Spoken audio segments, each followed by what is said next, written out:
Well, hi, everyone. Thank you, Jim. Thank you, Dawn. And thank you, Amber, for that great talk. It makes me want to get out my air guitar and play a little bit. And, as she said, you get to be your own legend. So you get to make that your own. All right, so let's get started here. Again, my name's Andrea. And today I'm going to talk to you about taking in the good as a way to manage anxiety and foster equanimity. So let's start by talking about our bodies. Our bodies are wired for survival. So when we're out and about in our days, our brains, our nervous system, they're scanning for threat. They're asking ourselves these questions. Is this person safe? Can I talk to this person? Is this environment okay? Do I need to be paying attention to sounds or there's something going on? So we call this a negativity bias in the brain, meaning that we're more likely to remember negative things and negative experiences because they're so important to our survival. So that's a good thing. But at the same time, it can also make it so when we have positive things going on, we miss them. We let them go by. I mean, you can even think about the last time somebody did something nice for you. But did you a favor? I mean, it feels good, right? It's nice.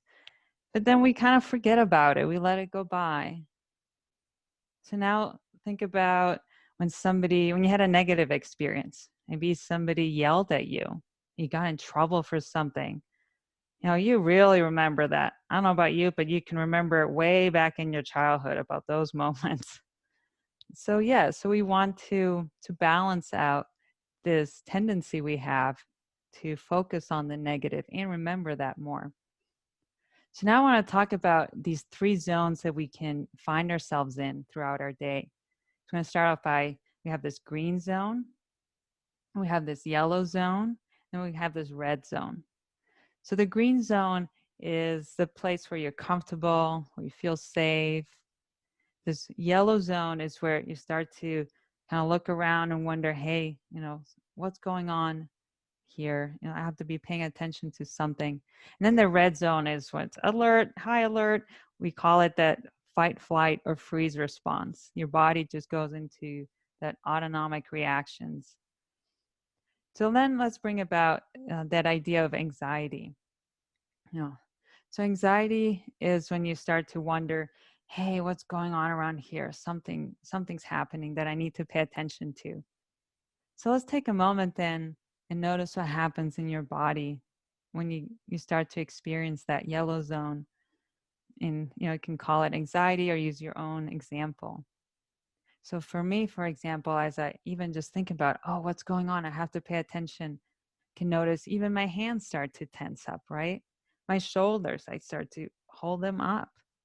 If I pay attention to my chest, my heart rate, my heart starts to pound. Then you can even notice your breath and your breathing changes.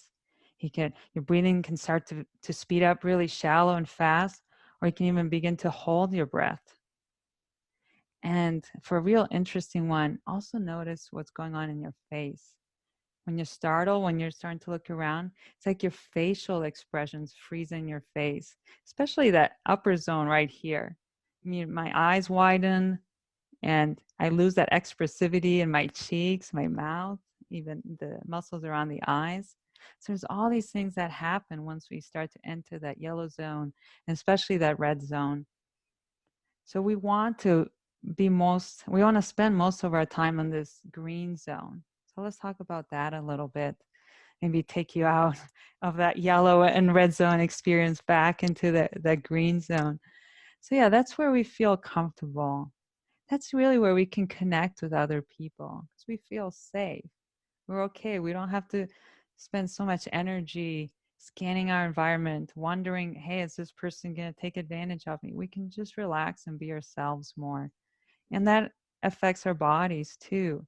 Our bodies are more relaxed. It takes less energy to be ourselves.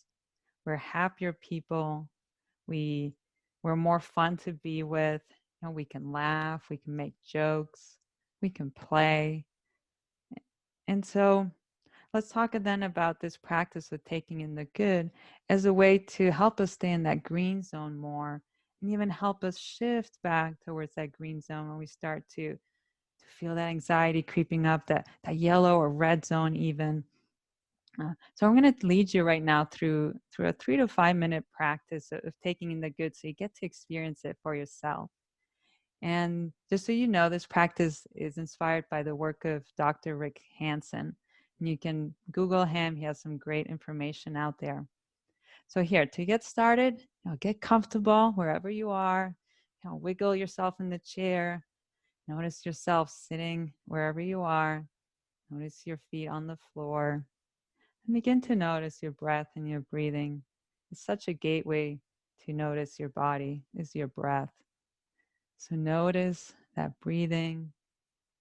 Notice yourself inhale and exhaling. So that again, inhale and exhale. So now I want you to bring to mind something that made you smile today, maybe even fills you with gratitude. It can be something simple as getting to drink a cup of warm tea in the morning. So really get to hold that warm cup between your hands, allowing that warmth to seep into your fingertips, warming up your hands, feeling that steam warming up your cheeks, even getting to smell the aroma, getting to take that first sip and savoring that experience.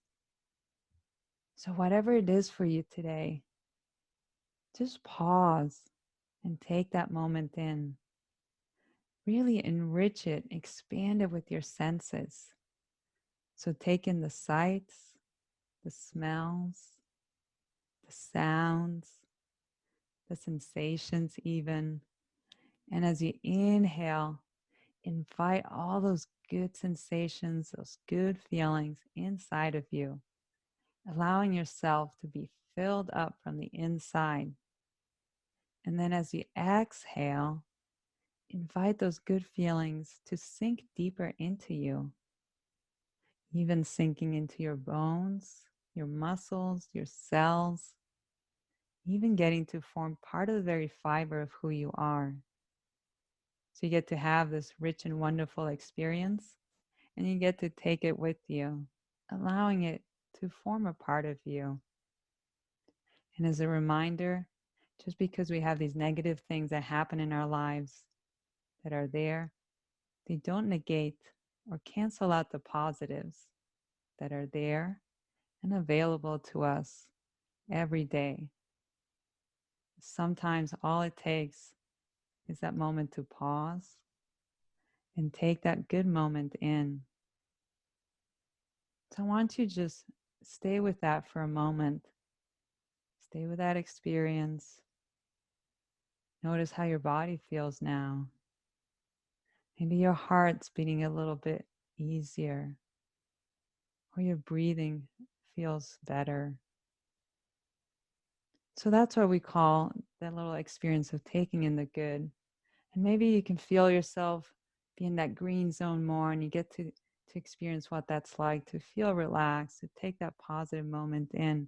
And you can start thinking about how you can incorporate that into your daily life and how useful it can be. So here, let's talk about this equanimity then.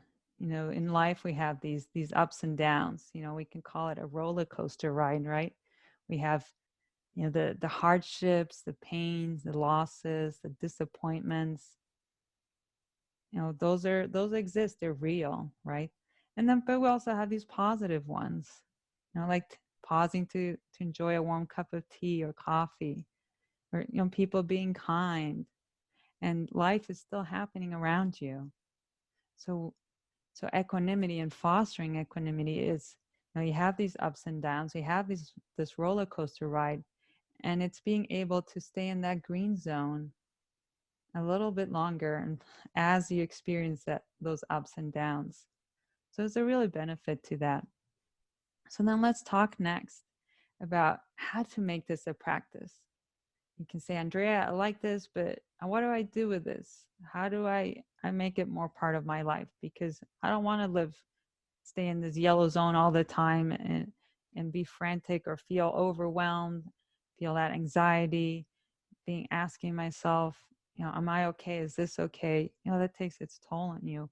I like this experience of being at ease, being able to have somebody hug me and feel like they're there for me. Because if I'm in that yellow zone or that red zone, my brain is thinking, hey, is this person okay? I'm not so sure. It's hard to relax and take that in. So then let's talk about building a practice out of this. I think it's easier than you realize. So one way that's the simplest way is to do it with whatever you're doing. I use the example of enjoying that warm cup of coffee or tea in the morning.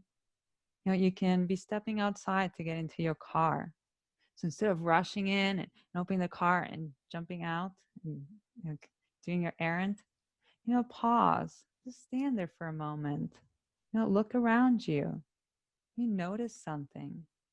Maybe you notice a squirrel or a bird, and just pause and take that in.